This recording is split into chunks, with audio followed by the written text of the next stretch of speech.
Olá, pessoal. Estamos começando mais um Encontros com o Futuro. Esse vai ser o último antes da gente sair de férias. O mês de julho, nós vamos dar um tempinho para entrar em férias. Eu, desde já, então, agradeço ao Prata, professor Álvaro Prata, para atual presidente da Embrapi, para fazer uma apresentação para a gente. Vou passar, então, para o Arnaldo passa para o Prata depois, para fazer a apresentação. Arnaldo. Muito bem, bem-vindos todos. Obrigado, Álvaro, por aceitar o nosso convite.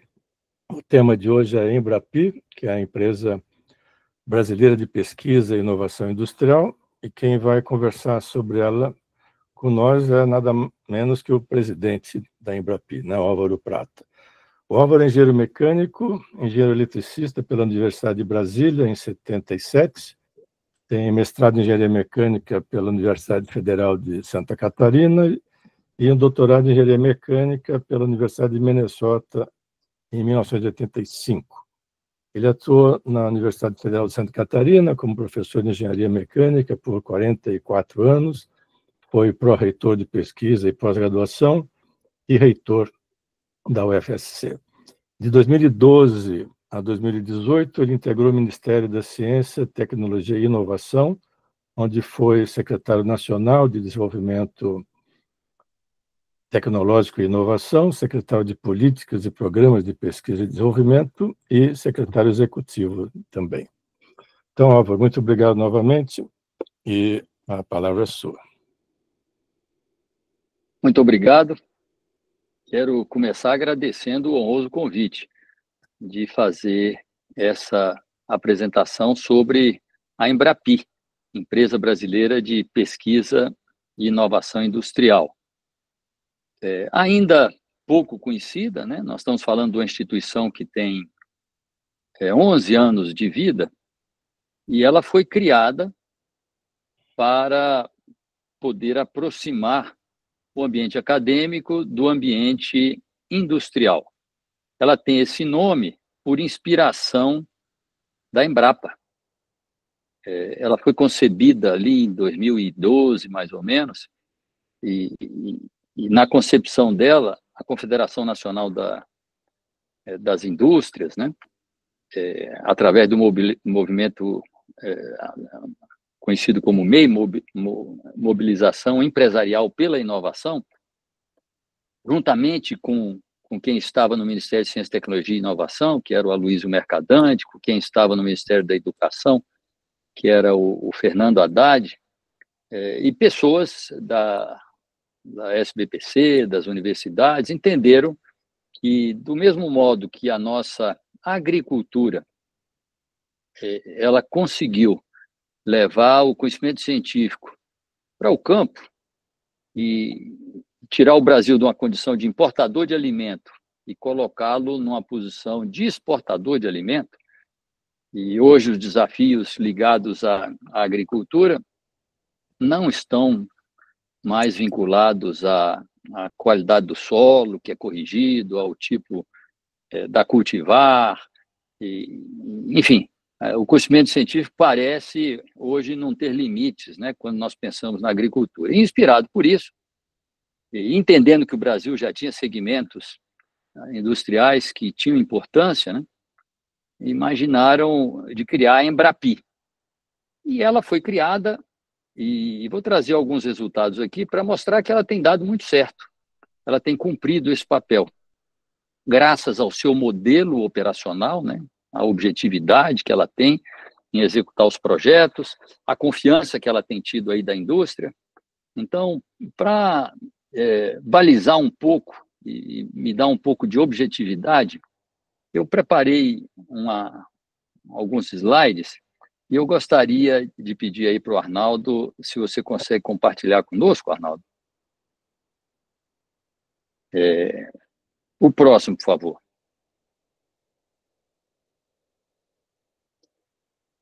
Então, para falar da Embrapi, eu quero mostrar rapidamente alguns gráficos que justificam a existência da Embrapi. E esses gráficos estão associados à perda da importância da indústria brasileira, tanto em nível mundial, quanto no próprio Brasil. A indústria brasileira, que é uma indústria pujante, né? O Brasil tem condições de fazer tudo, né? Tem condições de fazer palito, escova de dente, móvel, avião, né? Tem condições de fazer telefone, computador, enfim, linhas de transmissão. Então, o Brasil consegue fazer tudo.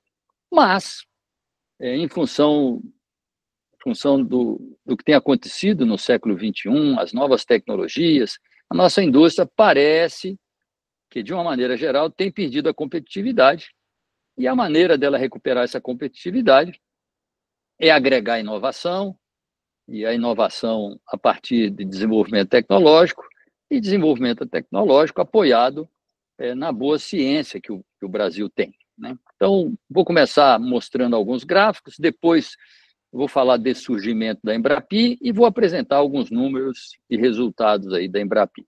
O próximo, por favor. Então, essa é a participação da indústria brasileira no mundo. Então, em 1995, a indústria brasileira ela representava perto de 2,8% da indústria mundial. E ela tem caído monotonicamente, e hoje, nós estamos em 2025, ela representa 1%, né? O nosso gráfico aí vai até 2021, mas ela segue perdendo importância em termos mundiais.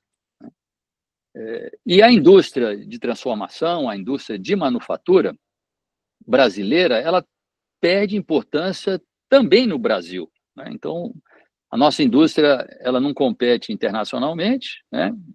É claro que em alguns setores ela é forte, né? Mas, de uma maneira geral, ela não compete. E mesmo internamente, o PIB cada vez se apoia menos na indústria. Por favor, Arnaldo, próximo. Então, esse é um gráfico que mostra a participação da manufatura, né, essa indústria de transformação, no PIB brasileiro, comparando o que acontece no mundo e o que acontece no Brasil. Então, o mundo mantém uma participação no PIB em torno de 16%, 17% da manufatura. No Brasil, nós já tivemos acima de 20% e, sistematicamente, tem caído essa participação da manufatura no Brasil. Ela tem perdido a importância. O próximo, Arnaldo. E aí eu comparo agora o que acontece em alguns países, né? Porque é comum nós ouvirmos de que, não, mas de uma maneira geral a indústria tem perdido importância, os serviços têm aumentado em importância, e não é verdade. De uma maneira geral, os países, sobretudo aqueles que não são referência, eles valorizam a indústria, né? E, sobretudo, a manufatura, né? Então, esse gráfico do Brasil, que lá em 90 era 15%, e hoje é abaixo de 10%, a importância da nossa da manufatura no PIB, né? Nós temos hoje menos que 10%, ele se mantém, e eu trouxe aí alguns países para que nós possamos olhar o comportamento, né? A China é um país diferenciado, né? Os Estados Unidos, onde a manufatura tem perdido um pouco de importância, mas sai de 2,5% e 12,5% e vai para 12%, né? O Brasil já teve uma participação maior na manufatura do que os Estados Unidos, e hoje é menor. O próximo, Arnaldo. Olha a Alemanha, né? 20% do PIB da Alemanha vem da manufatura, né? O próximo. Coreia do Sul, ela apoia o desenvolvimento dela muito na manufatura. O próximo. Trazendo para países mais perto do Brasil, né? E que competem conosco, né? A Turquia é um bom exemplo, né? Um país muito parecido com o Brasil numa série de coisas, né? Em 90 era 15%, e aumentou a importância da sua manufatura, a do Brasil segue decrescendo. O próximo, o Irã, e observa que nós estamos em 2022, né? Então, atualmente, certamente o Irã está muito preocupado com a manufatura, né? Sempre teve, né? Mas observa que lá em 90 era 7,5%. E o Brasil tinha o dobro, né, da participação da manufatura no PIB, né? Então, em função dessa perda de competitividade da indústria brasileira, entendendo que o Brasil tem uma situação muito atípica, porque grande parte da pesquisa e desenvolvimento do Brasil não ocorre no ambiente industrial, ocorre no ambiente mais acadêmico, né? Ainda que interação universidade e empresa seja uma questão a ser debatida sempre, né? Parece que no Brasil essa situação é mais crítica, né?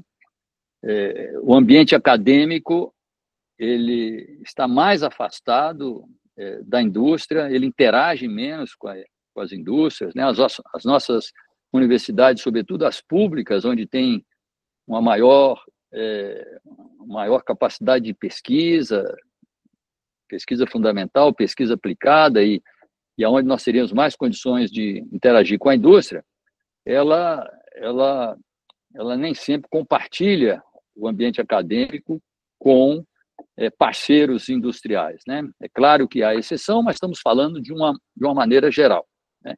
E, por outro lado, a nossa indústria, se nós compararmos com outros países, né, países que não são referência, nós vamos ver que nós temos muitos cientistas, pesquisadores, há muita pesquisa e desenvolvimento, há muito desenvolvimento nas indústrias, né? Diferente do Brasil. São poucas as indústrias brasileiras que fazem pesquisa e desenvolvimento, né? O próximo, por favor. Então, dentro desse contexto, em 2012, e inspirado pela Embrapa, e é por isso que a Embrapi tem esse nome, né? O A, pesquisa agropecuária, o A de agropecuária, foi substituído por inovação industrial, na expectativa de que a Embrapi possa fazer pela indústria o que a Embrapa fez pela agricultura e a pecuária brasileira. Exceto por essa inspiração, não tem outras semelhanças entre a Embrapa e a Embrapi. A Embrapa é uma instituição federal, pública, né? É uma autarquia. A Embrapi é uma instituição privada. Ela opera como uma instituição privada, é uma instituição privada, ela não visa o lucro, né? E ela tem um modelo, que é um modelo muito interessante, uma invenção brasileira, né? A organização social, né? A organização social é uma associação de pessoas que se juntam, criam uma instituição, e se tiver um órgão público que fiscaliza essa associação, ela pode receber dinheiro público. Então, nós temos organizações sociais em nível municipal, em nível estadual e em nível federal. E a Embrapi foi criada como uma organização social, uma instituição privada, que é supervisionada pelo Ministério da Ciência, Tecnologia e Inovação. A razão dela ser uma organização social é que, com isso, ela consegue receber recursos públicos. E é a partir desses recursos públicos que a Embrapi tem feito essa diferença, né? Ela recebe o recurso público, mas opera esses recursos como se fosse uma instituição privada. Ela tem um conselho de administração que é integrado por empresários, é integrado por agentes do governo e por órgãos que suportam a Embrapi. Então, são 16 conselheiros. A maioria dos conselheiros vem do setor privado, de indústrias como Pedro Vonchovski, do Grupo Ultra, como Pedro Passos, Natura, como Horácio Laffer Piva, da Klabin, como Lucchesi, da Tupi, né? Mas também tem representantes do BNDES, tem representantes da FINEP e tem representantes dos ministérios que aportam dinheiro na Embrapi, que é o Ministério da Ciência, Tecnologia e Inovação, Ministério da Saúde, Ministério da Educação e do MIDIC, né? Além disso, ela recebe recursos do SEBRAE, então tem representantes do SEBRAE, e tem representantes de associações, como a ANPEI, tem representantes da Academia Brasileira de Ciência, e isso compõe o nosso Conselho de Administração, que fiscaliza a Embrapi. Além disso, ela tem uma missão muito bem definida, e a missão é essa que aí está. Ela existe para promover a inovação nas empresas, e eu vou explicar como é que ela faz isso, né? E ela recebe recursos, a Embrapi não gera recursos, e ela recebe recursos dos seus parceiros, e através desses recursos ela promove a inovação industrial. Como é que ela promove a inovação industrial? Ela credencia grupos de pesquisa que tenham um foco em projetos industriais. Esses grupos de pesquisa podem ter diferentes tamanhos. Podemos falar de um grupo de pesquisa de 5 pessoas, de 10 pessoas, ou podemos falar de um grupo de pesquisa de 100 pessoas. Não importa o tamanho. Esse grupo de pesquisa tem que estar vinculado a uma instituição de ciência e tecnologia, e inovação, que não tenha fins lucrativos. Então, essas são as duas condições para que esses grupos de pesquisa possam se habilitar. Em geral, esses grupos de pesquisa ou estão em ICTs independentes, instituições que têm um CNPJ e operam de uma maneira independente, por exemplo, CPQD, o Inatel, o CESA, do Porto Digital, o Eldorado, a Fundação CERT, o Instituto Atlântico, são todas ICTs, que são unidades Embrapi, e que operam a partir do seu CNPJ, não estão vinculados a nenhuma instituição. Mas tem muitas ICTs que possuem grupos de pesquisas que atuam com a empresa e são unidades Embrapi. Então, é claro que as nossas boas universidades possuem unidades Embrapi. Então, o FRJ, Unicamp, USP, Federal do Rio Grande do Sul, Federal de Minas Gerais, todas elas, Federal de Pernambuco, Federal de Santa Catarina, Federal do Ceará, todas elas possuem grupos de pesquisa que têm unidade Embrapi. Então, um grande número de unidades Embrapi vem de universidades. Pode ser pública, mas de universidades privadas também, como a PUC do Rio de Janeiro, tem unidade Embrapi. Tem unidades Embrapi vinculadas a institutos federais. Tem vários institutos federais que têm unidade Embrapi. Tem unidades Embrapi que estão vinculadas a órgãos federais. Por exemplo, a Embrapa tem 2 unidades Embrapi. O INT, o Instituto Nacional de Tecnologia do Rio de Janeiro, vinculado ao Ministério de Ciência, Tecnologia e Inovação, tem unidade Embrapi. O IPT, vinculado a São Paulo, ao Estado de São Paulo, tem 2 unidades Embrapi. Então, tem unidades Embrapi que estão vinculadas a outras instituições. O Senai, com os Institutos Senai de Inovação, tem 14 unidades Embrapi. Enfim, não importa de onde venha essa unidade Embrapi, se ela é uma ICT que não tem fins lucrativos, ela pode se tornar uma unidade Embrapi. Então, como é que nós credenciamos as nossas unidades? Nós abrimos editais. Então, quando nós recebemos aporte dos nossos parceiros, nós abrimos editais e credenciamos essas unidades. Para uma unidade ser credenciada na Embrapi, ela precisa de quatro aspectos que precisam estar contemplados. Primeiro, ela tem que ter um foco. Esse foco precisa estar bem definido. Pode ser um foco mais restrito ou pode ser um foco mais amplo. Não importa a área do conhecimento, mas tem que ser uma área que afeta a indústria. Então, um foco da unidade Embrapi pode ser prótese dentária, pode ser café, a indústria do café, mas pode ser energias renováveis, pode ser nanotecnologia, pode ser fibras florestais, pode ser bioeconomia. Quer dizer, pode ser áreas mais amplas ou áreas mais restritas. Então, uma vez que... E a Embrapi não interfere nisso. Quando ela abre o edital, esses grupos se credenciam. É claro que em tecnologias digitais tem um grande número, né? Tem gente que atua manufatura 4.0, em robótica, inteligência artificial, computação quântica. Então, tem vários grupos em comunicação satelital. Então, tem vários focos nessa indústria automobilística, é claro, que é muito contemplada aí nas unidades Embrapi, né? Então, o primeiro ponto é tem que ter um foco. Tendo um foco, o segundo aspecto é que tem que ter gente competente, com competência naquele foco. Competência demonstrada, né? Experiência e especialização e conhecimento naquela área associada ao foco. O terceiro ponto é que esse grupo tem que ter infraestrutura.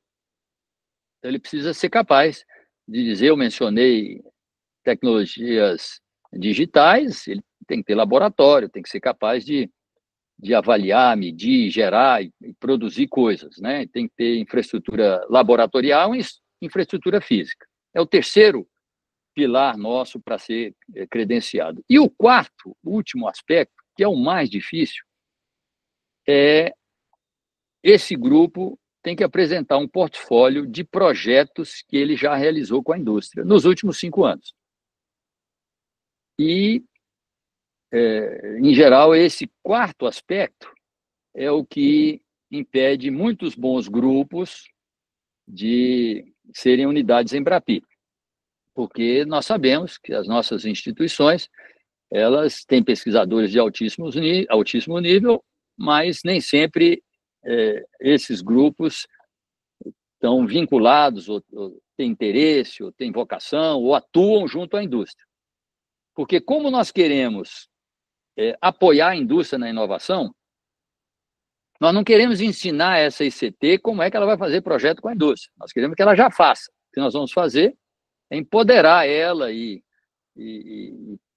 aumentar o número de projetos que ela faz.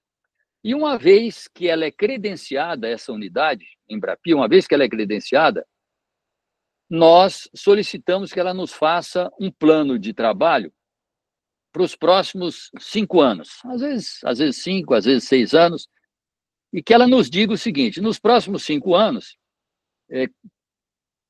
nos dê uma estimativa do tipo de projeto que você vai fazer, e do montante de projeto que você vai fazer e das importâncias que vão estar envolvidas. Então, em geral, elas olhando o seu passado, elas falam assim: olha, nós fazemos uma média de 5 projetos por ano, ou 6, ou 10, ou 20, não importa, ela que vai estabelecer. E esses projetos são projetos de pequeno porte, são projetos de R$100 mil cada um, R$200 mil, ou então nós fazemos 3 projetos por ano, projeto de um porte maior. Então, a unidade é que vai nos dizer isso. E ela vai falar que ela vai fazer isso a minha expectativa é crescer, então eu quero ampliar isso, e hoje eu faço uma média de 5 projetos por ano, quero fazer 6, 7 projetos, e ela nos dá uma estimativa de gasto. E, a partir daí, e nós não opinamos nisso, a partir daí, a Embrapi, ela entra com o seu modelo operacional, que eu vou mencionar aqui como é que ela opera junto a essas unidades para estimular que essas unidades ampliem o número de projetos com a indústria. Primeiro, que ela é parceira da indústria na contratação do projeto. Então, a indústria vai procurar as unidades para contratar o projeto, a unidade vai avaliar quanto é que vai custar para resolver aquele gargalo tecnológico da indústria, e a Embrapi vai ser parceira em 1/3 desse valor, não reembolsado, porque ela quer estimular a indústria a fazer inovação. Então, uma parte da importância da Embrapi ela é ser parceira no risco tecnológico. Os projetos têm que ser projetos de inovação, não pode ser projeto de prestação de serviço, e a Embrapi ela é parceira na média dos projetos da unidade, em 1/3 do valor dos projetos. E não importa se esse projeto custa R$100 mil, R$200 mil, R$1 milhão, 10 milhões ou 100 milhões. A Embrapi, ela é parceira com 1/3 desse projeto. E eu estou falando isso porque os nossos projetos têm esse espectro, né? Nós temos projeto, já contratamos projeto de R$118 milhões, um único projeto. E a Embrapi aporta não reembolsável aí nesses projetos.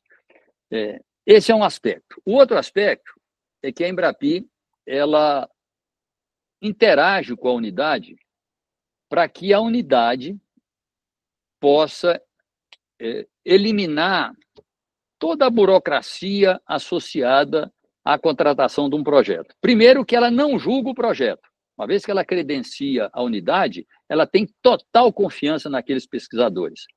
Então, uma vez que a empresa procura a unidade ou a unidade procura a empresa para fazer um projeto, ela não vai julgar esse projeto. Não, o projeto já está aprovado. E esse recurso que eu estou mencionando aqui já está com a unidade. Então, quando a empresa vai contratar o projeto, se a unidade falou que vai fazer 3 milhões de projetos por ano, a Embrapi antecipa 1 milhão e fala, você está aqui 1 milhão. Se ela falar que vai fazer 30, a Embrapi antecipa 10 milhões para ela por ano. Então, quando ela for contratar o projeto com a empresa, ela já tem esse 1/3 não reembolsável para chegar para a empresa e falar o seguinte, olha, o projeto vai custar tanto, mas você não vai precisar pagar tudo isso, porque a Embrapi é parte desse projeto e ela aporta recursos nisso. O outro aspecto é nós tentarmos, e em geral a gente faz isso bem também, desburocratizar essa dificuldade que muitas das nossas instituições têm na contratação do projeto. Imagina uma Universidade Federal, onde tem que passar por várias instâncias, depois a Procuradoria tem que aprovar. Então, em geral, nós contactamos as instituições e fazemos um esforço grande para que mostramos a instituições que aquele não é um projeto isolado, é um projeto de uma instituição que já foi credenciada uma unidade Embrapi, que tem uma série de critérios e tal. A questão da propriedade intelectual, nós não interferimos, mas queremos que, ao iniciar o projeto, essa questão esteja resolvida. E cada instituição opera de uma maneira em relação à propriedade intelectual. Então, nós vamos mostrar alguns números, e nós temos um grande número de projetos já executados, e a média do tempo de contratação de projeto, desses projetos que eu vou mencionar, são 42 dias, entre o primeiro contato da indústria, da empresa, com a unidade e o início do projeto. 42 dias. Então, a Embrapi é muito rápido, muito flexível. Em geral, tudo que a unidade pede, fala assim, é possível isso? É possível. Podemos fazer isso? Podemos fazer isso. Então, a Embrapi, ela é muito flexível na maneira como ela gerencia isso. E ela promove a unidade. E vou deixar para falar isso daqui a pouco, né? Outros aspectos, né? Pois bem, então, fazendo um paralelo lá com a Embrapa, né? A Embrapa tem 47 unidades. Para ela abrir uma nova unidade, ela vai ter que escolher o lugar, né? Aí vai comprar o terreno, vai construir um prédio, vai contratar as pessoas, né? A Embrapi, ela, ao credenciar, ela considera que aquela unidade é parte da Embrapi. E ela trata aquela unidade com toda a confiança, conhece, interage com as pessoas, promove uma série de eventos para facilitar a contratação de projetos por essa unidade. Ao longo desses 10 anos, nós credenciamos uma série de unidades. Por favor, Arnaldo, próximo. E hoje nós temos 91 unidades em 18 estados da federação. A região sudeste é a região que tem o maior número de unidades e está aí por estado, né? São Paulo tem 26 unidades, Rio de Janeiro tem 7, Minas tem 13, né? Nordeste tem 17 unidades, Pernambuco 5, Bahia 2, Alagoas 1, Paraíba 4, Rio Grande do Norte 2, Ceará 3, né? O Sul tem 17 unidades, Rio Grande do Sul tem 7, Santa Catarina tem 7, Paraná tem 3, o Centro-Oeste tem 6 unidades, Goiás, Mato Grosso do Sul, Distrito Federal, e o Norte tem 5 unidades. 91 unidades nesse momento. 2 semanas atrás, nós tínhamos 92 unidades. Infelizmente, descredenciamos uma unidade há 2 semanas. No início do ano, nós tínhamos 93 unidades. No início do ano, nós descredenciamos uma outra unidade. A gente sente muito quando descredencia a unidade. E em 2023, nós terminamos o ano com 95 unidades. Em 2024, terminamos o ano com 93 unidades. E agora estamos com 91. Isso porque a última vez que nós tivemos edital para unidade foi em 2022. Mas a boa notícia é que agora nós vamos lançar edital para pelo menos contratação de mais 10 unidades. Então, devemos passar de uma centena de unidades, né? E por que nós descredenciamos as unidades? Porque são as unidades que nos dizem o que elas vão fazer e como elas vão fazer. E nós acompanhamos elas. E na medida que elas têm dificuldade, ou porque quando fizeram o seu plano foram muito ambiciosas, ou porque entenderam que, não, talvez se nós exagerarmos um pouco, nós vamos receber mais recursos, né? Mas, na verdade, não é fácil operar essas unidades Embrapi, dado o compromisso que nós pedimos que as nossas unidades tenham com essa agenda industrial. E vou falar um pouquinho disso daqui para frente, né? Um pouquinho mais para frente. Então, essas são as nossas 91 unidades hoje. A próxima, por favor. Mais uma. Não pensei que tinha animação aí. Mais uma. Desculpa aí, botaram animação. Mais uma. Mais uma. Bom, esses aí são os nossos parceiros, né? Eu mencionei isso já. Nós somos uma associação privada, qualificada como organização social, e temos contrato de gestão com esses 4 ministérios, e anualmente nós negociamos quanto é que eles vão nos aportar. Então, nós estamos, no momento agora, finalizando uma série de aportes aí do Ministério de Ciência, Tecnologia e Inovação, do MEC, Ministério da Saúde e do MIDIC. Além disso, nós estamos credenciados para receber recursos de programas prioritários. A lei de informática, né, nós recebemos recursos de 2 programas prioritários, o IoT Manufatura 4.0 e o Hardware BR. Nós estamos credenciados também para receber recursos de programas prioritários vinculados ao Ministério do Desenvolvimento, Indústria, Comércio e Serviço, sobretudo a mobilidade verde. Então, indústrias que recebem benefício para abater taxas de importação, por exemplo, mas que têm obrigatoriedade de investir em inovação, mas não tem centro de pesquisa. Isso é muito comum com as montadoras chinesas que estão chegando agora, né, e montando os carros elétricos aqui. Eles têm que aportar recursos para pesquisa e desenvolvimento, e uma das possibilidades é aportar na Embrapi, porque a Embrapi seguramente faz com que esses recursos vão para a inovação industrial, né? Temos uma bela parceria com o BNDES também, e com o SEBRAE. Eu vou mostrar a parceria do SEBRAE, que é muito interessante para pequenas e médias empresas. Próximo, por favor. Então, esse é um fluxograma que simplifica de uma maneira muito rápida como é que se dão as contratações de projetos, né? Então, uma indústria, uma empresa que tem um desafio tecnológico, um gargalo tecnológico, a qualquer momento procura uma unidade Embrapi ou procura várias e depois vê aquela que lhe satisfaz da melhor forma possível, faz uma negociação direta com essa unidade. A Embrapi não participa dessa negociação. Em geral, o tempo médio dessa negociação é entre 30 a 60 dias, e eu coloquei aí essa média de 42 dias, para início do projeto, depois daquele contato inicial. E aí, a unidade começa a fazer o projeto, que às vezes é um projeto curto, às vezes é um projeto mais longo, né? E eu menciono aí que 1/3 do valor do projeto é bancado pela Embrapi. E aí eu faço um parênteses para lembrar que tem 3 instituições envolvidas. Tem a empresa, que é interessada, tem a unidade e tem a Embrapi. Então, em geral, quando a unidade faz o projeto com a empresa, o que nós pedimos é que no orçamento desse projeto, no custo desse projeto, que ela separe o projeto na parte financeira, que é aquela parte que vai ser precisa ser utilizada para desenvolver o projeto, contratação de pessoas, recursos de terceiros.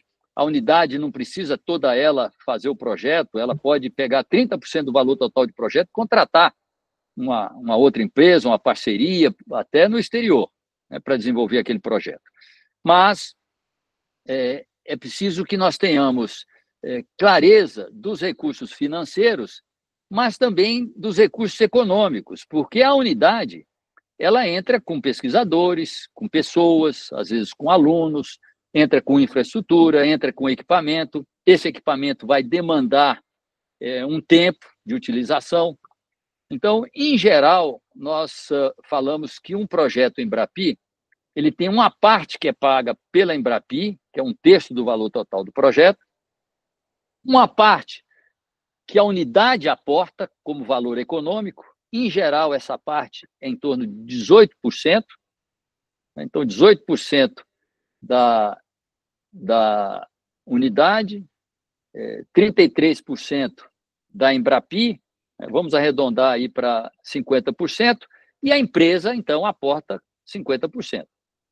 Então, a empresa que vai fazer um projeto com a Embrapi, aquele projeto, se custa 3 milhões, ela vai gastar 1,5 milhão.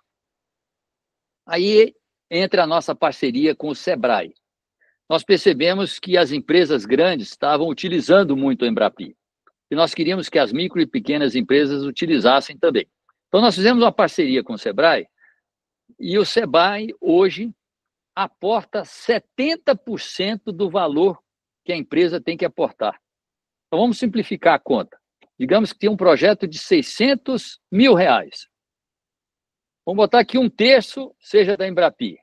Então, 200 mil reais. Sobrou 400 mil. Vamos botar que 1/3 seja a unidade que vai aportar valor econômico, para facilitar a conta. Então, são 200. Então, sobrou 200 para a empresa. O Sebrae paga 70% desses 200. Paga 70% dá 140. Ou seja, esse projeto de 600 mil reais, a empresa vai ter que desembolsar 60 mil reais. 10% do valor do projeto. Por isso é que se torna atrativo isso. Eu falei desse modelo tradicional, mas é claro que, dependendo do interesse da unidade, em alguns projetos estratégicos, a Embrapi pode aportar até 50% do projeto. 50%, sobretudo se for uma micro, uma pequena empresa, né? Então, hoje a Embrapi ela é muito flexível da maneira como ela opera com as unidades. O próximo, por favor.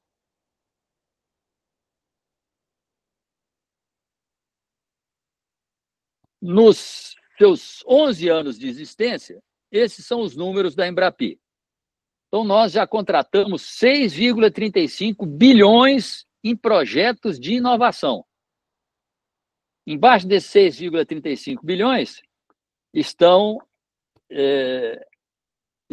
as divisões. Olha, a Embrapi aportou 34%, as empresas 50%, e as unidades entraram com valor econômico de 16%. Do lado esquerdo, nós temos o número de projetos executados. 3.326 projetos executados. Nesse momento, tem 1.143 projetos sendo executados nas nossas 91 unidades. E são 2.252 empresas atendidas, né? O número de empresas é menor que o número de projetos, porque é claro que a empresa que faz um projeto com a Embrapi, ela volta e faz um segundo projeto, um terceiro projeto. Em função da parceria com o Sebrae, por favor, olhem à esquerda embaixo, que 63%, à esquerda embaixo, 63% das empresas que contratam projeto hoje são micro, pequenas e médias empresas. Então, a Embrapi, de fato, tem promovido essa inovação industrial.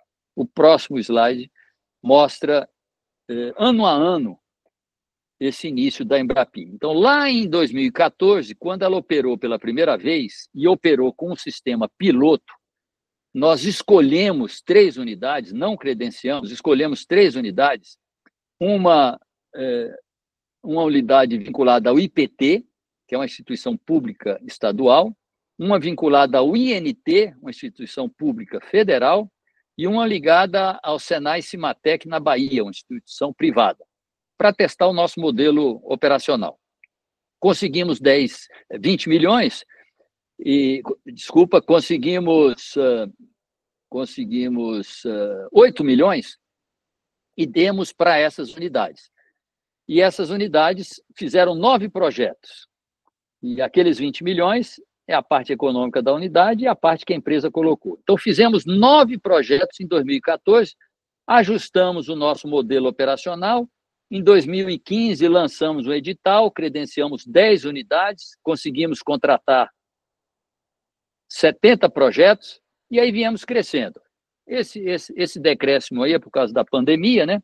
Mas se nós olharmos a partir de 2020, olhem o crescimento dos projetos contratados. A barra azul mostra o número de projetos contratados e o verdezinho em cima mostra o valor dos projetos contratados. Então, o ano passado, nós contratamos 1,2 bilhão de novos projetos. Então, esses 646 se somaram aos projetos que já estavam em curso. Então, é por isso que, nesse momento, nós temos mais de 1.100 projetos sendo executados. Então, a Embrapi tem crescido a uma taxa de 35% ao ano, entre 2020 e 2024. E tem chegado cada vez mais, ela chega em ambientes industriais que ela não chegava. Eu mencionei esse envolvimento que nós temos tanto com as unidades como com as empresas. Nós promovemos quase que diariamente eventos industriais. São 0,82 eventos por dia. Então, em 100 dias úteis, nós fazemos 82 eventos com a indústria. E como é que são esses eventos? Se tem uma indústria grande que não usa a Embrapi, nós fazemos uma visita à indústria e essa semana nós estamos, por incrível que pareça, né, muitas empresas da área elétrica contratam a Embrapi, mas a Itaipu não tem projetos com a Embrapi. Então, essa semana nós estivemos lá na Itaipu e escuta, por que vocês não têm projeto com a Embrapi? Por isso, para aquilo outro e tal. Não, então vamos fazer um Embrapi Day, onde vocês escolhem 5 gargalos tecnológicos de vocês, em qualquer temática, e nós assinamos um NDA, e aí, a partir daqueles gargalos que vocês identificaram, nós trazemos umas 10 unidades nossas aqui, e vocês fazem uma apresentação aí dos problemas de vocês, e as nossas unidades oferecem soluções. Isso na parte da manhã, na parte da tarde, vocês negociam os projetos. Então, nós fazemos isso com muita frequência com os ambientes industriais, né? A Embrapi atua muito transversalmente. A área onde ela mais tem projetos contratados são 12% do total de projetos. A segunda área tem 11%. A área onde ela tem mais projetos contratados, agronegócio. Então, a nossa agricultura e pecuária é forte por causa da indústria que atua na agricultura e pecuária. Então, 12% dos projetos da Embrapi são projetos de inovação industrial ligados a tudo, né? Sensoramento, monitoramento, tecnologias ligadas a solo e assim por diante, né? Aqueles exemplos que eu dei ali do café, nós temos uma unidade que atua na tecnologia do café, mas indústria, né? Indústria. A segunda área onde nós temos maior projetos contratados é a área da saúde. Mas é claro que estamos em todas as áreas, né? Nós estamos metal mecânica, nós estamos a indústria automobilística, nós estamos, enfim. Então, o crescimento da Embrapi tem sido, de fato, um crescimento que nos entusiasma, né? O próximo, Arnaldo, por favor. Isso aí é para mostrar esse gráfico. E vamos pegar aí o Nordeste. Olha, o Nordeste tem 17 unidades em Embrapi. Em 2024, apenas 2024, essas 17 unidades apoiaram 161 empresas em 193 projetos. 30% dos projetos que nós fizemos em 2024 foi no Nordeste. O valor total dos projetos, 345 milhões. O Nordeste, cada unidade executou 11,4 projetos por ano. Observe o Sul, que tem uma unidade a mais que o Nordeste. Cada unidade fez 6,2 projetos por ano. Então, as 17 unidades do Nordeste fizeram 193 projetos, as 18 do Sul fizeram 111 projetos. Olha o Sudeste. O Sudeste das regiões só perde em número de projetos contratados para o Norte. Enquanto que o Nordeste faz 11,4 projetos por unidade, o Sul faz 5,7 projetos por unidade. Por que isso? Porque grande parte das unidades do Nordeste, do Sudeste, estão vinculadas às instituições tradicionais, né? A USP tem 7 unidades em Embrapi. Então, é muito comum ouvir as nossas boas unidades da USP, né? O pesquisador hoje fala assim, olha, pois é, nós temos belos projetos aqui, mas a indústria não chega a nós, né? O Nordeste, se pergunta por que eles contratam um projeto, que eles vão na indústria. Eles estimulam a indústria, né? Então, cito algumas unidades do Nordeste aqui, por exemplo, Instituto Federal do Ceará, uma quantidade enorme de projetos, Campina Grande, pessoal da parte de computação e tecnologias digitais, Senai Cimatec, o César, lá do Porto Digital, né? A nossa unidade, vou até ser um pouco mais ousado, né? Se vocês nos perguntarem qual é o centro que hoje mais atende às indústrias com tecnologias ligadas à inteligência artificial. Esse centro é o CEIA, Centro de Excelência em Inteligência Artificial, que está na Universidade Federal de Goiás. E é um centro muito bem articulado com a indústria e faz uma quantidade enorme de projetos com a indústria, né?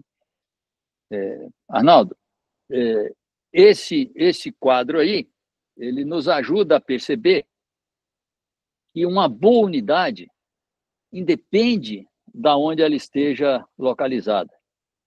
O que a torna boa unidade é o envolvimento dela com o setor industrial, né? A capacidade que ela tem de sair das suas paredes e se aproximar da indústria, né? O próximo, e aí eu me preparo já para concluir, isso aí eu dando um exemplo da parceria com o Sebrae, né? Do lado esquerdo, nós temos o porte das empresas que nós atendemos em 2024. Observa que a gente atende grande, média, pequena e microempresa, né? Percentualmente não é muito diferente, né? É claro que em valor de projeto, as grandes empresas é as que contratam os projetos de maior valor, né? Mas em número de projetos, hoje, nós temos as micro e pequenas empresas contratando muitos projetos. Do lado direito, mostra o esforço que nós fizemos de 2023 para 2024 em aumentar a parceria com o Sebrae. Então, nós saímos de 131 projetos em 2023 para mais do que, para o dobro, né? 256 projetos em 2024. Porque o Sebrae, lembrando que se é micro e pequena empresa, naquela parte que a indústria tem que aportar, Sebrae aporta 70% daquele valor, tornando muito atrativo para a empresa, né? O próximo, por favor, Arnaldo. Aí eu vou deixar num segundo momento para falar dos centros de competência, que é uma outra modalidade em função do sucesso da Embrapi. Recentemente, nós criamos esse centro de competência porque convencemos os nossos patrocinadores de que uma coisa é as unidades estarem sintonizadas com aquelas tecnologias vigentes, mas que nós temos que preparar nossas unidades para tecnologias hoje que não são dominadas. né? Tecnologias quânticas, essa eletromobilidade, redes elétricas inteligentes de uma maneira mais operacional, segurança cibernética, terapias avançadas, né, como Albert Einstein, né? E conseguimos que os nossos patrocinadores concordassem que os nossos centros de competência recebessem um aporte da Embrapi de 60 milhões cada um.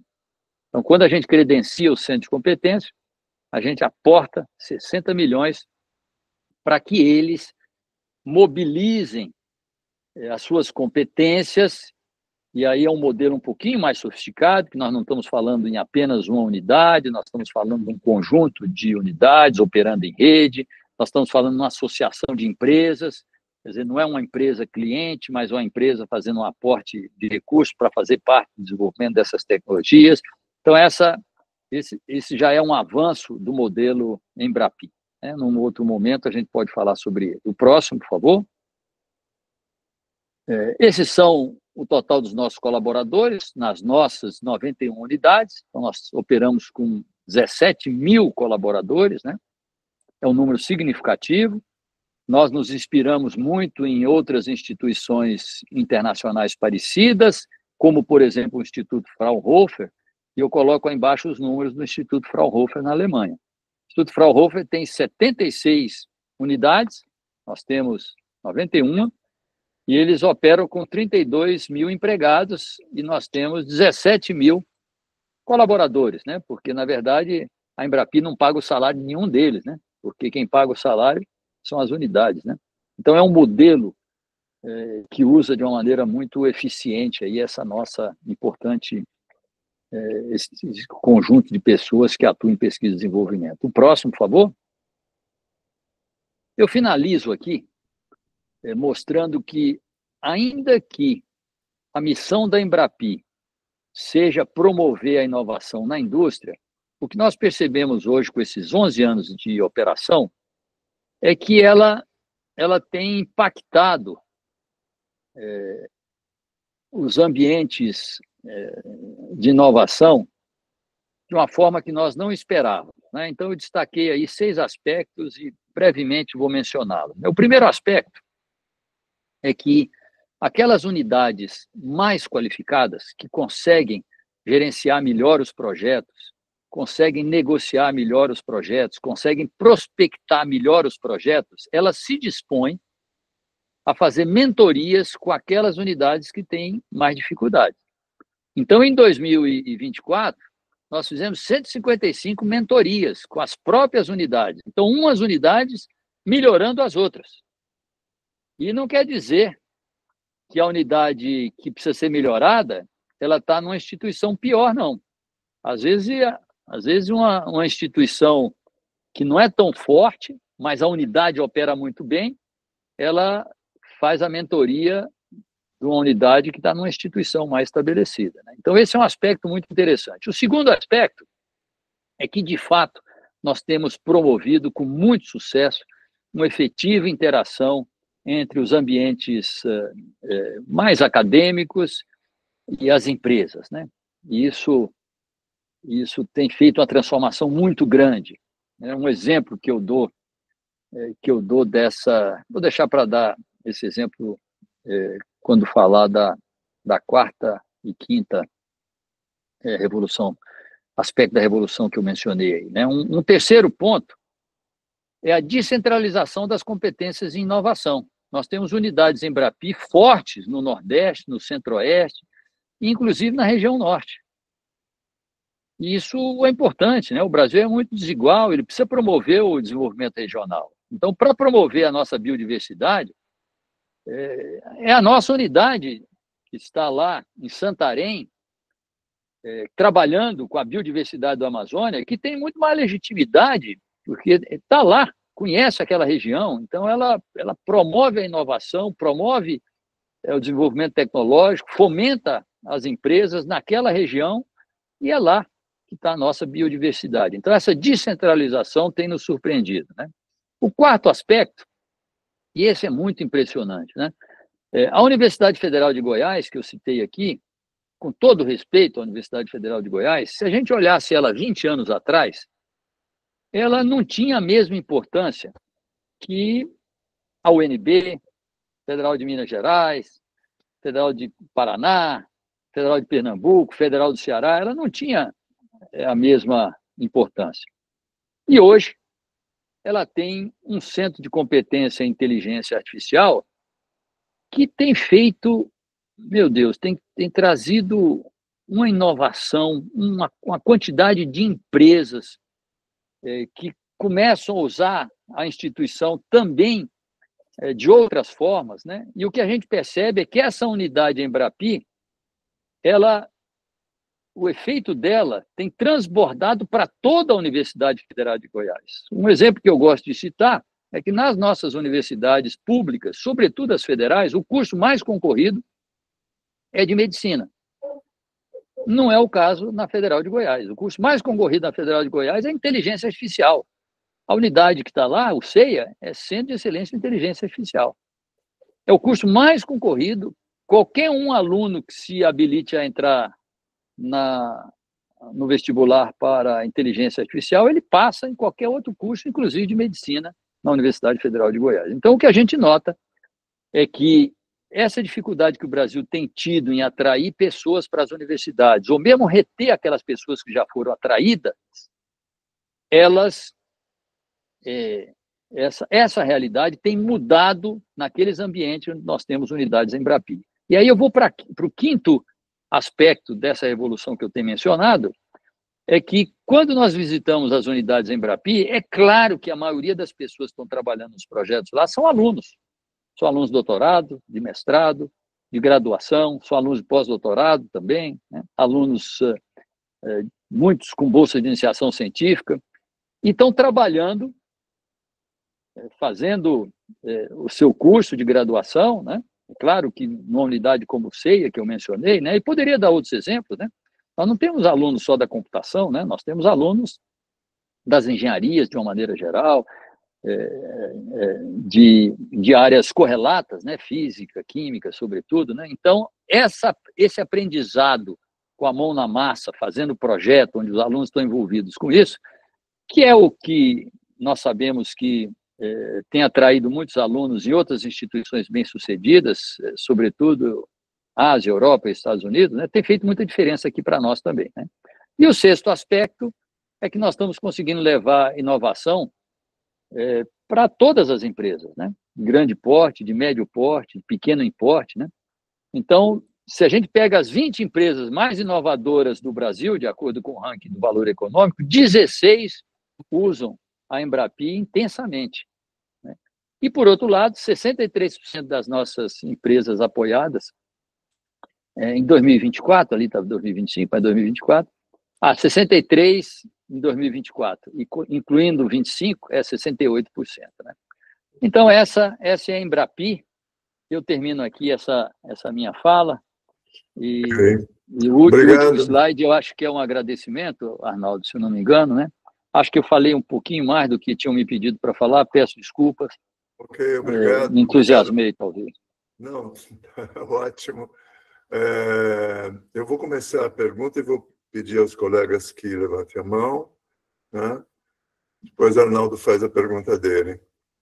A minha dúvida, depois de toda a tua apresentação, foi que estruturalmente, institucionalmente, a montagem de apoio, né, através de uma OS, de uma organização social, ela tem dado esses resultados que você apresentou. Mas inovação é produto novo no mercado, né? É um produto ou um processo que diferenciou a situação anterior e você tem uma novidade que pode ser disruptiva, né? Um novo celular, um celular com características diferentes. Qual é o resultado da Embrapi, ou esse levantamento das empresas apoiadas? No que elas inovaram? No que elas puseram coisa nova no mercado?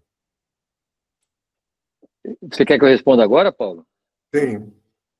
Paulo, nessa primeira década da Embrapi, a nossa preocupação era trazer a empresa e fazer com que ela pagasse por um projeto de inovação, no entendimento de que a empresa iria contratar aquele projeto se aquele projeto fosse interessante para ela, né? Mas nós não entramos é claro que nós conhecemos os projetos, mas não avaliamos economicamente o impacto que esses projetos tiveram na empresa. Nessa primeira década, a nossa preocupação era fazer com que as empresas inovassem e utilizassem o modelo Embrapi. Agora, com esses mais de 3.300 projetos, nós estamos começando a fazer essa análise. Quer dizer, cada um desses projetos, como é que ele impactou o mercado? Como é que ele aumentou a competitividade? Ele gerou receita? Ele gerou emprego? Nesse momento, nós estamos começando a fazer essas análises, né? Temos tido um pouquinho de dificuldade. O primeiro conjunto de análises que nós fizemos, nós tivemos um pouquinho de dificuldade, porque os resultados e os dados e as informações têm que ser dados pelas empresas, né? E as empresas, às vezes, ficam um pouco desconfiadas em abrir as suas carteiras e mencionar como é que aquilo beneficiou o seu negócio. Então, nós estamos num segundo momento agora, onde nós estamos extraindo essas informações por inteligência artificial a partir de dados que nós temos das empresas, né? Se você percebe que a empresa contratou pessoas, em que áreas que ela contratou, e aí você correlaciona isso, né? Mas não temos essas informações ainda que você está perguntando, né? Esse impacto da inovação. Vou passar para o Arnaldo, então, para a próxima pergunta. Álvaro, muito obrigado, excelentes, né? Muito interessantes. Eu não conhecia os detalhes da Embrapi, então foi bastante importante essa apresentação. Minha pergunta era mais ou menos nessa linha que o Paulo falou, na avaliação de resultados, não ver o retorno sobre o investimento que foi feito pela Embrapi, pelos associados, não só em termos de retorno econômico, mas outros impactos também, ambiental, social, né? Então, pelo que eu entendi, vocês estão recém-iniciando esse processo, né? É verdade. Então, essa seria a pergunta. Agora, é claro que nós podemos, porque nós queremos trazer isso de uma maneira organizada, de uma maneira... É claro que a gente consegue pegar um determinado projeto, né? Nós temos, por exemplo, uma unidade que é belíssima, que é na Universidade Federal de Viçosa, que ela trabalha com fibras florestais. Trabalha com reflorestamento, a ênfase é em celulose, e aí ela tira vários produtos, inclusive fibras, né? Mas ela consegue desenvolver espécies que são menos sensíveis a estresse hídrico, por exemplo. Então, você tem essas informações que uma determinada cultivar de uma determinada fonte de celulose, quantas mudas você conseguia plantar por hectare e como é que você consegue plantar agora, ou até se você pega... Eles têm um belíssimo projeto relacionado com cânhamo. O cânhamo é uma espécie de cannabis, né? Não tem aquele efeito da cannabis, mas ela é um arbusto, né? Uma árvorezinha assim, que você pode usar ela desde a semente, né? Até a própria fibra dela. Você pode fazer cimento, você pode fazer tecido, você pode, enfim, tem uma série de coisas que você pode fazer com o cânhamo, né? Só que como é que você faz uso dessa cultivar para produzir semente, né? Para desenvolver uma série de produtos, e a inovação vem nisso, né? Vem nesses novos produtos, né? Então, você consegue pegar um exemplo desse e é visível a criação de empresas em função de explorar essas tecnologias, né? Mas o que nós estamos falando aqui é você quantificar de uma maneira um pouco mais organizada, né? Separar por temas e mostrar, olha, nós temos tido mais impacto aqui, mais impacto ali, né? Eu mencionei, eu não sei, eu acho que eu mencionei que a área da saúde é a segunda área onde nós temos um número grande de projetos. Mas a maior parte de projetos é ligados ou à integração de sistemas, né, tecnologias digitais, ou à instrumentação. E nós queremos impactar a área da saúde através de insumos farmacêuticos ativos também, derivados da nossa biodiversidade, por exemplo, onde nós temos unidades que exploram isso, né? Quer dizer, a descoberta do novo insumo farmacêutico, fruto da nossa biodiversidade, que era desconhecido, e aquilo ali vai gerar ou um remédio, ou um cosmético, né? E aquilo vai ter um impacto grande, né? Mas quanto é que é esse impacto, né? Nós não temos isso ainda. Muito bem. Passar então agora para o Barretti para a próxima pergunta. Antes de mais nada, eu queria agradecer ao professor Álvaro aí por nos informar isso aí. Eu fiquei impressionado com os números, porque eu trabalhei dos 35 anos aqui no Brasil, eu trabalhei 10 anos na indústria, e realmente havia necessidade de ter uma ajuda da faculdade. Mas ouvi 2 ocasiões só que isso aconteceu, né? Inclusive, a primeira foi na Universidade de Santa Catarina, onde você fez o seu mestrado, né? Então, apareceu uma ideia aí, e a gente não sabia como resolver, passou para a universidade, e a empresa pagava isso daí, entendeu? A faculdade para fazer isso aí. E isso daí é uma coisa meio rara no Brasil, sabe? Eu vi só 2 casos. Um outro caso foi com a FDTE também, a Fundação de Desenvolvimento Tecnológico e Engenharia, ligada à Escola Politécnica, né, da USP. Então, eu tenho a impressão que é muito melhor a indústria identificar o que ela quer, para que a universidade possa ajudar, né? Porque se for uma coisa genérica demais, a indústria nem está sabendo o que está acontecendo. Por exemplo, vou dar um exemplo. Desenvolver uma alternativa para o cimento. Eu sei que a USP está fazendo isso. Não sei como é que está isso, que não estou acompanhando. Mas parece que só no Japão aqui estão fazendo algo, porque o cimento produz muita poluição, né? Estraga o meio ambiente. É uma coisa que não dá para descartar, precisa do cimento na indústria, né? Então, eu queria saber como é que é feito esse marketing para criar essa cultura da indústria precisar e realmente dar certo. A indústria hoje em dia, no meu tempo, a gente fazia o projeto de capital, era CAPEX, assim, a gente fazia, tinha que ter amortização, senão o dono da empresa não ia pôr o dinheiro, né? Agora, como é que isso é feito com essa filosofia da Embrapi? Excelente pergunta também, né? O que a Embrapi tem feito, né, para dar um exemplo aí que você pegou da descarbonização da fabricação de cimento, né? Que é uma indústria que, enfim, gera muitos gases de efeito estufa, né? Nós procuramos as siderúrgicas, né?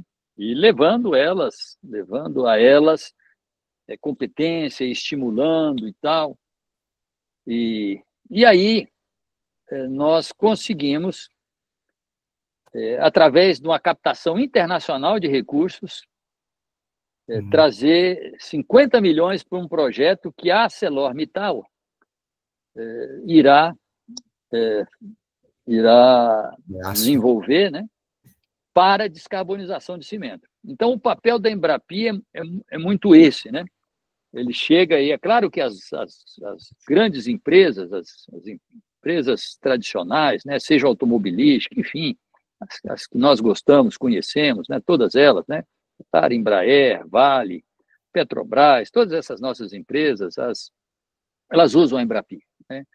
E hoje o que a gente faz muito assim, olha, por que você já faz esse projeto? Por que você não faz esse outro projeto também? Tem essa competência, né? E nós procuramos facilitar a vida das empresas, né?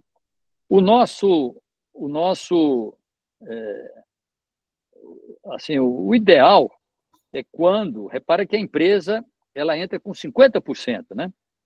Mas se ela aprender a fazer isso de uma maneira que ele seja mais eficiente, ou até ela começa a internalizar alguns pesquisadores, né?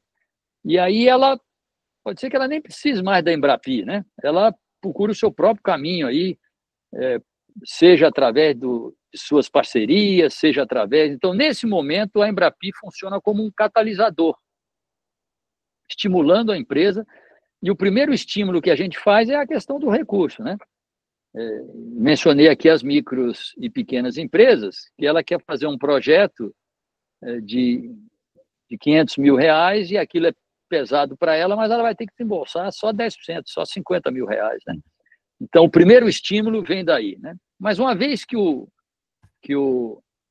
projeto é bem sucedido, então essas empresas que trabalham mais na ponta, e eu posso falar da Bosch, posso falar da Randon, elas fazem muitos projetos aí com a Embrapi, né? Porque e fazem projetos grandes, projetos pequenos, né? Porque percebe que elas têm um portfólio de produtos muito grande, né? Empresas de autopeças, né? Que eu citei, ela tem um portfólio de produtos muito grande, né? Então, às vezes, ela está interessada em explorar uma determinada tecnologia para fazer uma coisa diferente, né? E aí ela contrata aquela inovação e avalia, no segundo momento, se ela pode internalizar aquilo, né? Outras, elas querem se manter atuais, né? Então, a Tupy, né? A fundição Tupy, né? A Tupy, a empresa Tupy, grande parte dos motores de combustão do mundo, o bloco é Tupy. E com essa variedade de combustíveis, a Tupy quer estar preparada para isso, né? Então, ela tem um belíssimo projeto de uso de hidrogênio como combustível, né? Porque o hidrogênio, o gás, ele entra muito dentro do metal, né?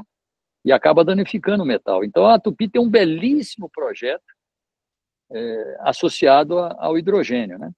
Então, há muito estímulo, né? Em função desses eventos que nós fazemos, e do mesmo modo que a gente promove um evento focado na indústria, às vezes a gente promove evento focado numa tecnologia, né? E aí convida as indústrias, escuta, você já usa tal tecnologia ou não usa tal tecnologia, e aquilo motiva a indústria também para dar aquele passo, né? Então, o entendimento é que esse modelo ele tem beneficiado tanto aquele especialista, que o sujeito é entendido, ele conhece aquele campo, mas ele atua, às vezes, numa universidade, e trabalhando na pesquisa, faz uma ou outra consultoria, né? E a gente procura estimulá-lo a ampliar a sua agenda, agregando em grupo e facilitando a própria vida dele nessa prospecção de projetos. A prospecção de projetos com a indústria não é simples, né? Fica parecendo que esses projetos surgem, mas essa negociação não é simples. A nossa média em 2024 é de que cada 14 projetos que quase foram assinados, um foi assinado. Então, na hora H, a indústria muitas vezes fala assim, olha, pois gostei, está tudo bem, mas olha, sei lá, começou essa guerra agora de Israel com o Irã, acho que eu vou esperar um pouquinho isso aí, por alguma razão. Enfim, a Selic está muito alta, ou, enfim, por razões diversas, né? Ok. Obrigado pela resposta. Vou passar para o Marcelo Palma agora para fazer a próxima pergunta. Agradecendo pelo Barrete aqui. Álvaro, boa noite. Parabéns pela apresentação, muito boa. Uma coisa que não foi falada, e aí eu colocaria duas perguntas, eu tenho entendido que a Embrapi disponibiliza laboratórios, né, em Brasília, me parece, para ensaios, para testes, e sendo a Embrapi, a segunda pergunta, sendo a Embrapi uma centralizadora de projetos, integradora de projetos, se vocês fazem a integração entre uma necessidade de um projeto, de uma unidade, com a disponibilidade de laboratório, de ensaio, de testes de outra unidade para poder viabilizar esses projetos. Marcelo, obrigado pela pergunta, né? Deixa eu fazer uma correção. A Embrapi, a sede dela é em Brasília. A Embrapi tem 76 funcionários contratados pela CLT, e esses 76 funcionários que aqui estão, ela paga salário de 76 pessoas. Eles gerenciam as suas 91 unidades, mas a Embrapi mesmo, quem faz os projetos são as unidades. A Embrapi não tem nenhum laboratório. A gente fala através dos nossos laboratórios, mas os laboratórios das nossas unidades. Agora, é claro que as nossas unidades fazem parceria entre si e a Embrapi estimula esse trabalho em rede. Ela promove isso, né? Então, tem projetos que são contratados por mais de uma unidade, né? Quer dizer, tem uma unidade que contrata, mas tem outras que participam, né? Então, sobretudo em unidades associadas a essas tecnologias mais transversais. E mais, nós fazemos trabalhos em redes. Quer dizer, nós queremos atender a indústria da melhor forma possível naquela sua demanda.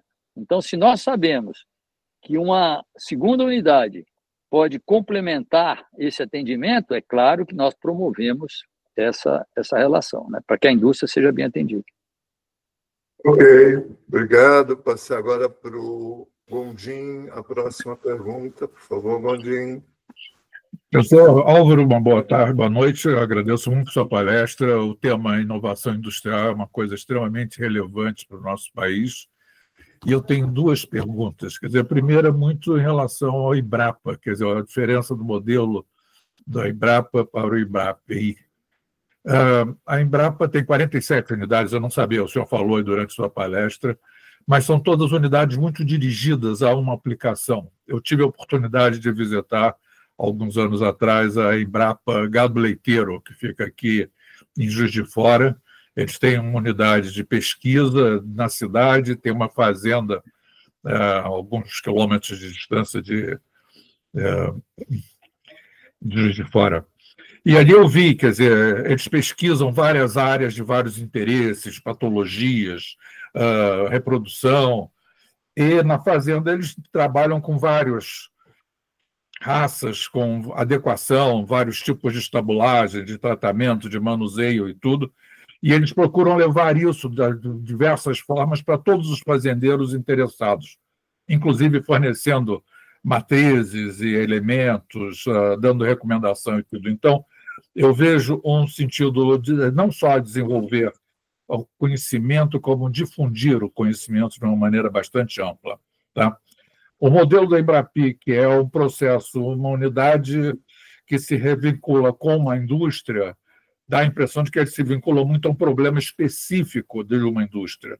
E eu não vi um esforço grande de uma generalização ou uma difusão desses conhecimentos para outras áreas. Quer dizer, minha pergunta é por que a Embrapi também não se estrutura, pelo menos de alguma forma, como no finalzinho o senhor falou, em centros de competência, quer dizer, alguma coisa que, unindo várias unidades, trabalhasse, por exemplo, na indústria 4.0, e isso fosse uma fonte de suporte, de orientação, de apoio às indústrias que quisessem evoluir. Então, essa seria a minha primeira pergunta.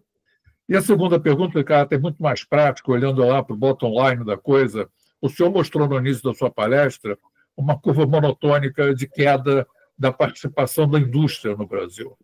Minha pergunta é a seguinte: a Embrapi já teve algum efeito na redução dessa queda ou alguma coisa no sentido de reverter essa participação da indústria no PIB, na formulação do PIB do Brasil?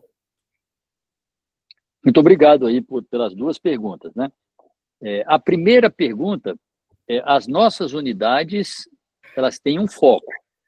O foco é um foco específico, mas ele pode estar ligado a uma tecnologia que tenha vários propósitos, né? Eu mencionei aqui as fibras. A gente pode usar fibra para indústria têxtil, indústria da construção, pode usar uma fibra de vidro para construir um carro, né? E aí você pode usar uma fibra de bambu para construir um carro também. Então, nós temos várias unidades que têm esse foco associado a uma tecnologia mais transversal, mais habilitadora, como a gente fala, né? Nós temos unidades que têm uma especialidade em materiais específicos, né? E você pode aplicar isso a vários ramos da economia, né? Um cuidado que nós temos é que a nossa unidade não tenha um único cliente.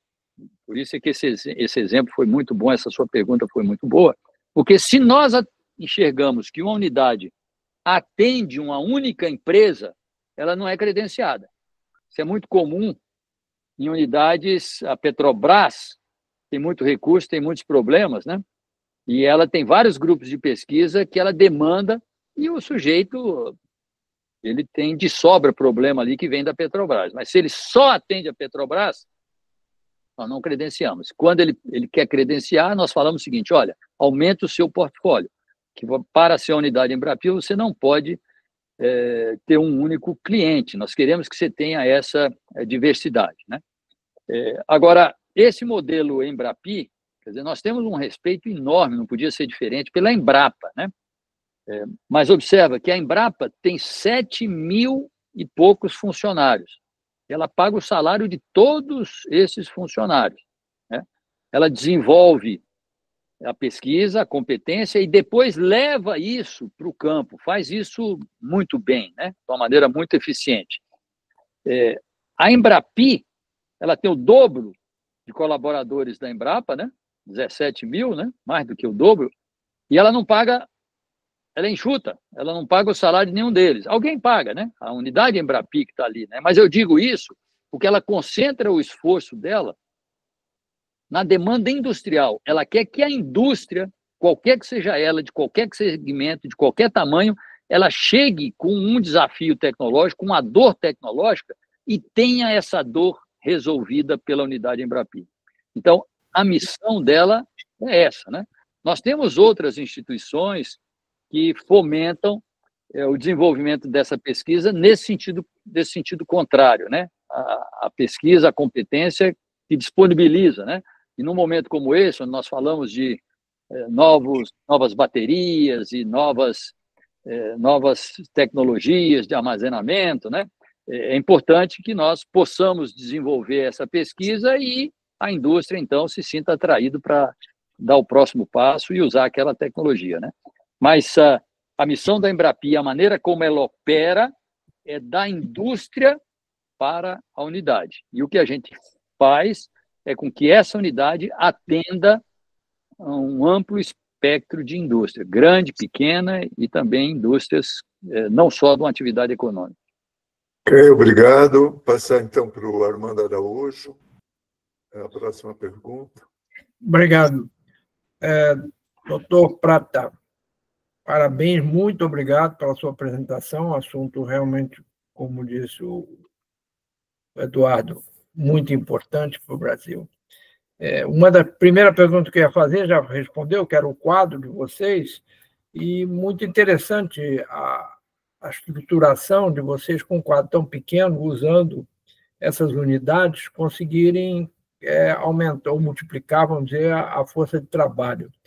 Mas a primeira preocupação minha, ou pergunta, é se essas unidades, além disso, entram com o esforço delas e suas instalações de infraestrutura com participação econômica, como é que elas são ressarcidas?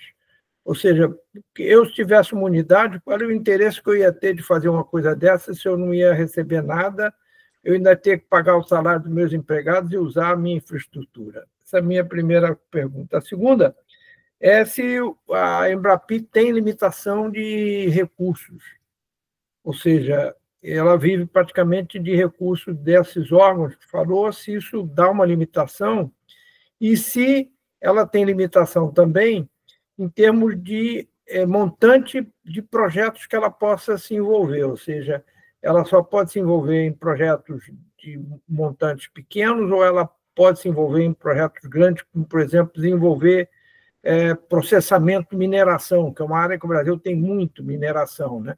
Então, por exemplo, desenvolver processos para desenvolver mineração de lítio, uma coisa desse tipo. Ou seja, eu me foquei muito em dinheiro, desculpe. Doutor Armando, muito obrigado pelas suas perguntas aí, muito pertinentes, né? Em relação à unidade, né? É que a unidade já está lá, ela já existe. Quando ela contrata um projeto da indústria, ela pode usar uma parte desse recurso que a indústria deu, ela pode usar para contratar pessoa, para melhorar os seus equipamentos, né? Para pagar pessoas e para remunerar as suas pessoas lá, que já atuam lá. Mas é claro que ela entra com alguma coisa que ela já tem. E o que nós pedimos é que ela quantifique isso, né, em termos de valor, para que a gente possa saber exatamente quanto da infraestrutura que está sendo utilizada, né? O que a sua pergunta é boa, porque aquelas unidades Embrapi que não estão vinculadas a nenhuma instituição, que existem por si só, em geral, elas têm vários projetos Embrapi, mas tem projetos que não são Embrapi, porque ela precisa se manter, né? Porque uma universidade, o salário do professor, essas coisas, vêm de outras fontes, mas pega um CPQD, pega um Inatel, né? Tem que se manter com os projetos. Então, se a gente pergunta para o CPQD, por exemplo, que é uma excelente unidade, que faz um grande número de projetos, se a gente pergunta qual é o percentual dos projetos que você tem que são Embrapi, 35%. Os outros 65% dão mais liberdade para ela, né? Para essa parte, né? Nós atuamos nessas áreas, atuamos na área da mineração, não tem limite de projetos, não tem limite, né? Eu mencionei um projeto que foi contratado há pouco tempo, né, de 118 milhões de reais, né, ligado a petróleo e gás, né? Mas a Embrapi, onde é que está a limitação da Embrapi? E essa sua pergunta foi no ponto, né?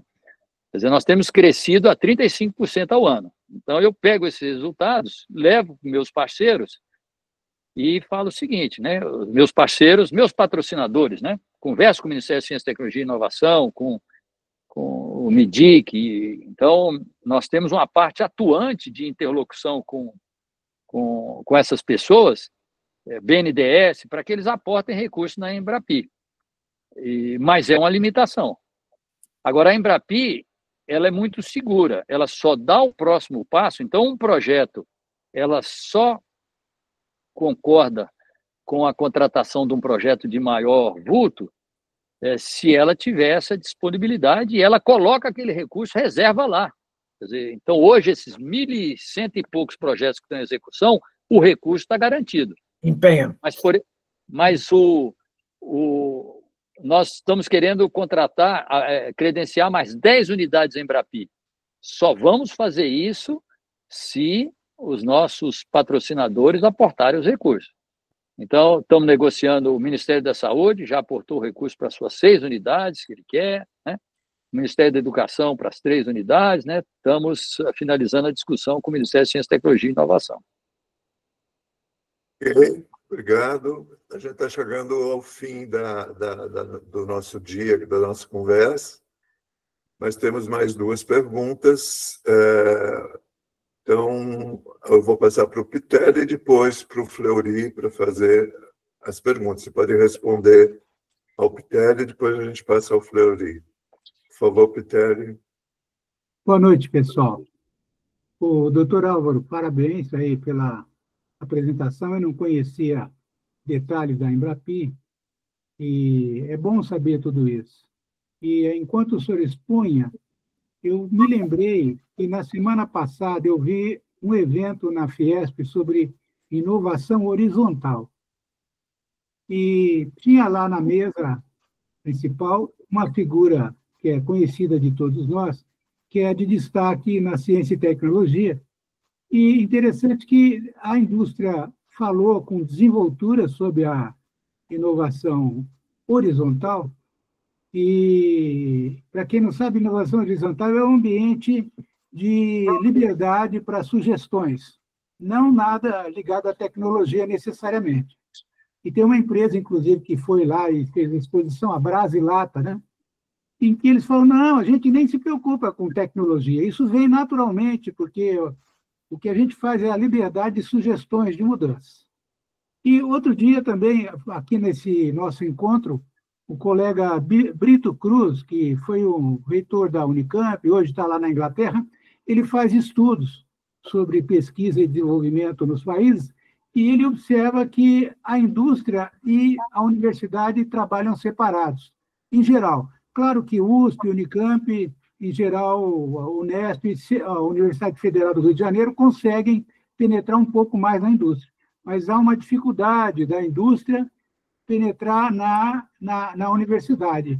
Estou ligando esses temas aí, o que o senhor me diz a respeito? Está absolutamente correto essa sua observação, quer dizer, essa aproximação, ela precisa ser feita em qualquer país do mundo, né? Conheço muito, o Brito Cruz é um bom amigo, a gente conversa muito, conheço muito ele. É da minha turma. Conheço bem ele. Enfim, esse é o que eu posso dizer em contraponto a isso, né? Eu gostaria de dizer duas coisas. Primeiro, que nós queremos aproximar esses dois mundos, porque nós entendemos que eles têm que estar próximos, né? É claro que a pesquisa fundamental, aquela pesquisa básica que é feita desvinculada de qualquer intenção, aquela que avançar a fronteira do conhecimento pela curiosidade, ela é muito importante, sempre foi muito importante e ela precisa ser estimulada, né? Mas eu acredito que há um espaço muito grande, sobretudo para um país como o Brasil, que tem muitas necessidades, ele precisa gerar riqueza, precisa fortalecer sua indústria. É preciso que quem tem competência, que tem conhecimento, que consegue transformar a ciência e tecnologia, que tem essa preocupação de levar a tecnologia para a inovação, para os novos negócios, né? Então, é isso que a Embrapi foca, né? Foca em promover isso aí, né? O nosso discurso é em prol disso. E o exemplo que eu gosto de dar, que certamente todos os senhores, todos vocês conhecem, se nós vamos em boas instituições no mundo, e pode ser no Japão, pode ser na China, pode ser na Coreia, pode ser na Europa, em qualquer lugar, pode ser nos Estados Unidos, né? Se a gente conversa com um industrial que está numa empresa de ponta, ele vai estar muito aberto para as questões científicas e vai estar muito propenso a apoiar inovações. E, da mesma forma, se a gente conversa com um professor do MIT, do Tsinghua University e tal, se a gente fala do meio acadêmico, a gente fica com a impressão que dali a pouco ele vai ganhar o prêmio Nobel. Se a gente muda para a indústria, ele vai falar que ele tem 3, 4, 5 empresas e tal. Então, eu entendo que nem todas as instituições conseguem abrigar esse espectro. Mas quando eu olho para o Brasil, com tantas necessidades e tantas oportunidades, né? E observando que mesmo essa indústria pujante que nós já construímos, ela tende a se enfraquecer se ela não agregar competitividade, né? Eu me estimulo muito para defender essas questões que eu defendi aqui. Muito bem. Vamos, então, passar ao Fleury para a próxima pergunta. Grande professor Prata, como está? Tudo bem? Tudo bem. Tudo bom. Muito bom vê-lo. Bom, eu tenho alguns comentários. Primeiro, você cometeu um pequeno lapso na sua apresentação, ou na sua fala, tá certo? Você mencionou vários institutos federais, etc., e esqueceram de dizer que o ITA também tem uma... E você está no meio dos itianos aqui, né? Então não tem jeito, tá certo? Os caras vão ter... Né? Nós temos Centro de Competência em Manufatura, né? Uma das unidades Embrapi. Uma beleza. Isso. Né? Funciona no ITA e vamos dizer, bastante bom. Eu queria comentar só, aproveitar esse final de papo, comentar um pouquinho o que o Gondim colocou agora há pouco, né? A sua unidade também, nesse lapso, a sua unidade aí na USP é uma bela unidade também, né, Fleury? Pois é, mas temos dificuldades muitas, né, Prata? Esse é o problema, né? Mas em relação ao que o Gondim falou, se já tem algum reflexo na queda, tá certo, da participação da indústria, né? Eu acho que a gente passou muitos anos, muito tempo, sem nenhum estímulo, que parece que agora, com a história da nova indústria brasileira, tá certo? E, logicamente, a Embrapi também fará parte desse esforço, né? É uma tendência, vamos dizer, de inverter isso aí. A gente já tem visto, né, pelo menos no último ano, alguma tendência, tá certo, disso melhorar. Então, crescendo um pouco melhorando um pouco, tá certo, os nossos índices em relação à indústria. Agora, a pergunta, tá certo, que eu sempre faço, o que nós fazemos com multinacionais? Porque nós temos, você pega a indústria automobilística, por exemplo, onde a gente está envolvido, a minha unidade está envolvida, o centro do ITA também, né? A gente lida, tá certo, com as multinacionais. A indústria automobilística no Brasil termina, né? No fundo, tá certo, termina nas multinacionais, e a gente tem uma dificuldade bárbara em conversar com eles, tá certo, e você conseguir fazer projetos com eles, né? E, logicamente, isso aí não é só um problema da indústria automotiva, isso é temos várias áreas aqui no Brasil em que isso acontece, tá certo? Então, e agradeço, Sérgio, você ter a tua vinda, porque a palestra é ótima, foi ótima, tá certo? A Embrapi é maravilhosa. Eu queria completar a pergunta do Fleury, me lembrando da colocação do Brito Cruz. O Brito tem estudado essa questão da relação empresa-universidade e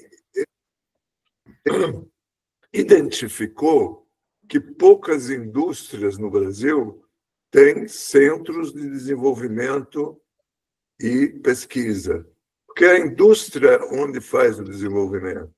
Então, muito poucas empresas, exceção Embraer, a empresa lá dessa Vale, outras empresas de motor, né? A empresa, a VEG. Então, são muito poucas empresas no Brasil que têm centros de desenvolvimento e pesquisa, ou pesquisa e desenvolvimento. E quem faz desenvolvimento efetivamente de produtos que lhes interessam são as empresas. Então, esse gargalo, né, é porque as multinacionais no Brasil não têm centros de pesquisa e desenvolvimento aqui no Brasil, mas na matriz. Então, essa contradição, como é que é lidada por vocês aí na Embrapi? Obrigado aí pelas perguntas muito boas aí. Desculpa aí o Gondim, eu anotei aqui, mas eu não respondi a pergunta que ele fez. Se nós já vemos uma influência da Embrapi, não vemos. Ainda pequena essa, né? Nós estamos falando, é muito pequeno a participação da Embrapi ainda, mas eu espero que daqui a pouco essa curva comece a subir e a gente possa atribuir isso à Embrapi, né?